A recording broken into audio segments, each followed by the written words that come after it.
All right, we're here with the first video of the day. We're going to talk a little bit about Trump's health and just kind of more of the media bias that's going around it because, boy, they've just turned into tabloid magazines.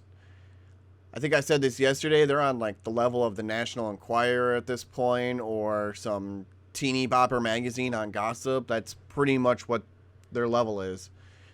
And boy, we can see that from like CNN and all that. Even Fox News, half of it's pretty much tabloidy.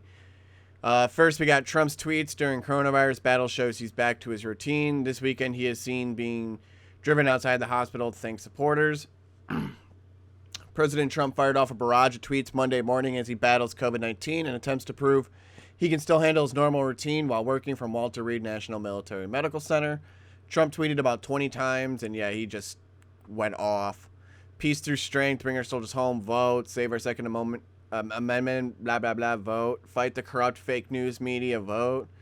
He was just going off, just stuff like that, you know, and then just saying vote afterwards, all in capitals. He says he also quoted a Fox and Friends interview in which a voter said he would support Trump in the 2020 election because his union workers' father's 401k has tripled under the president. Thank you, and remember that the stock market is getting ready to break its all-time high, Trump wrote. Next year will be the best ever. Vote, vote, vote. Trump also warned that Democrats would enact tax increases and that Virginia Governor Ralph Northam, a Democrat, wants to obliterate the Second Amendment. Trump says, Virginia voters, the governor wants to obliterate your Second Amendment. I've stopped him. I am the only thing between you and your Second Amendment. Working hard in Virginia. It's in play. Better vote for your favorite president or wave goodbye to low taxes and gun rights.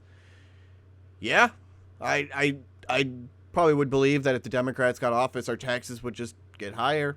We're going to lose more money. If you get any money back, I guess, from the government on your refund. Otherwise, you're probably just going to end up paying even more to them. And I definitely don't want to. That's for sure. I'd like to have that money. I think I saw like an extra $300 into mine. It was weak sauce under Obama. Actually, I was paying under Obama. Now I'm actually getting like $400 back, $500 back. So, yeah, I think it, you know, Trump kind of does speak for himself on what he is doing. We got from CNN Politics, just seeing some of the bias. That should never have happened inside Trump's Walter Reed parade. Ugh. They're basically just saying he's now infecting his Secret Service agents in the car. Just in the car, you know. Oh, that car is now just completely infected. It's gonna have to be just obliterated. Just obliterate the car, guys. That's pretty much the media. That's why I say it's become super tabloidy. Because this is not important. Not at all. You want to know what is important? Maybe the 130 days of rioting that's still happening under the name of Black Lives Matter and Antifa.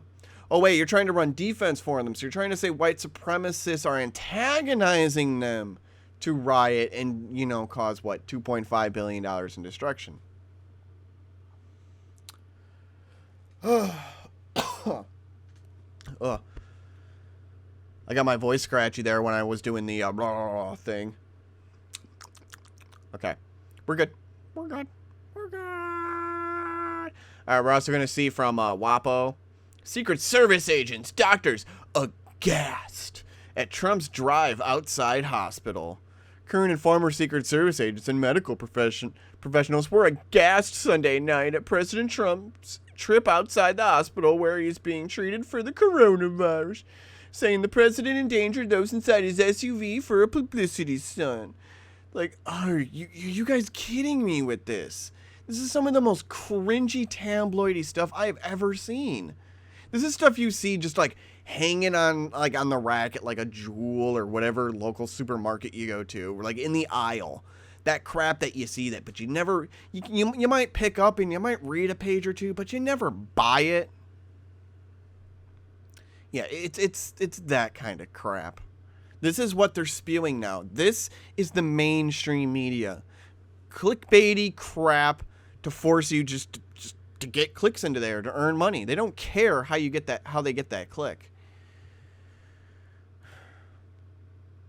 We also then got from the Gateway Pundit, White House reporters named Mark Meadows as the anonymous source who contradicted doctor's rosy report on Trump updates. So yeah, there's the whole controversy that the doctor, kind of downplayed how sick Trump was. It's like, yeah, he's sick, but he's probably just, more moderate. It's not like it's severe. He's not critical. Otherwise, he wouldn't have went into an SUV and waved at supporters.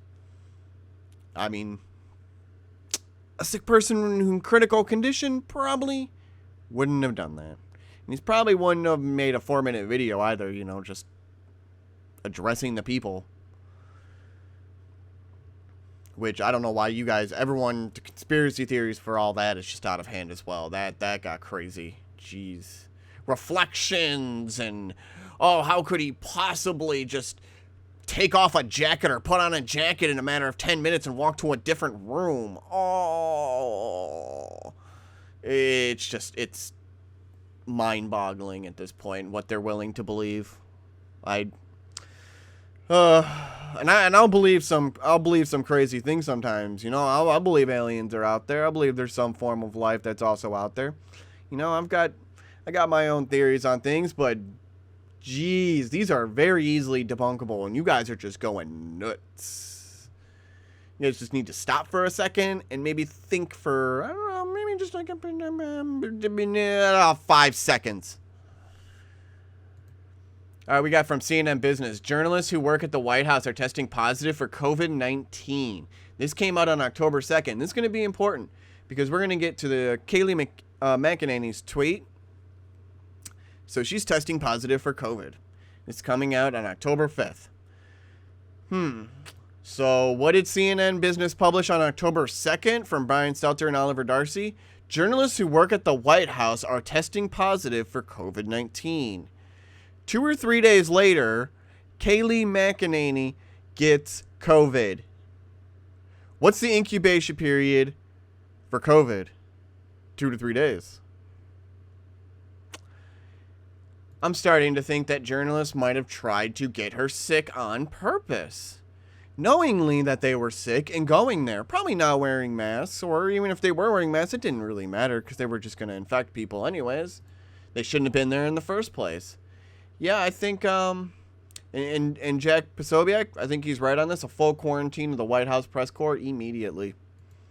So we'll read from Kayleigh McEnany. After testing negative consistently, including every day since Thursday, I tested positive for COVID-19 on Monday morning while experiencing no symptoms. No reporters, producers, or members of the press are listed as close contacts by the White House Medical Unit. Moreover, I definitely had no knowledge of Hope Hicks' diagnosis prior to holding a White House press briefing on Thursday. As an essential worker, I have worked diligently to provide needed information to the American people at this time.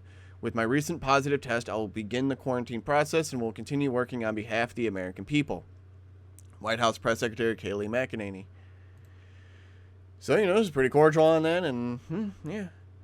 So a lot of people are, wishing her the best of luck, just get well. You have a 99.96 survivability rate, so, we're very worried something could happen. Sarcasm is sarcasm, by the way. Yeah. What was the next thing I have? We got Americans travel from far and wide to set up shop at Walter Reed and pray for Trump. So, we got the rally. Definitely a good few hundred people there, pretty much. Seems to be around the clock, just wishing Trump prayers. A bunch of pizza was sent to them at one point, just like hundreds of pizzas just were sent to them. It's like, okay, it's like, hey, if Domino's just shows up or Pizza Hut shows up and they just got, I've got 50 pizzas for you guys. Like, hey, we're not gonna not take 50 pizzas. So, some good rallying for the president. Nothing, doesn't seem to be anything bad.